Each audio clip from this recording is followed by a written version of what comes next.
انه معاناتنا اذا بنرجع على عفرين، نحن كمسيحيين نعتبر مرتدين.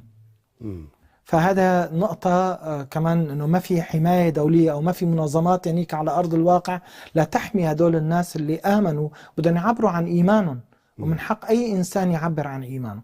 اثنين، اذا راحوا على اماكن مطلوبين للجيش للدولة او عليهم احتياط، ففي معاناة. واذا بقيوا بلبنان ما عندهم اوراق ثبوتيه.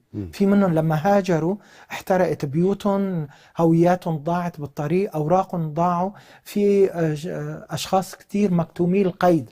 طيب هدول شو مصيرهم؟ فدولنا ككنيسة كردية نكون كمان صوت للكنائس الكردية الثانية، لأنه نفس المعاناة عم نعانيها. ففي بعد إنساني. هدول إذا كبروا، كيف قصة كانوا بقامشلي والحسكة ما كانوا عندهم هويات وبطاقات، نفس الشيء في بعض الشباب أو الأطفال عم بيكبروا ما عم بيقدروا يطلعوا وراءهم لأنه مكتومي القيد.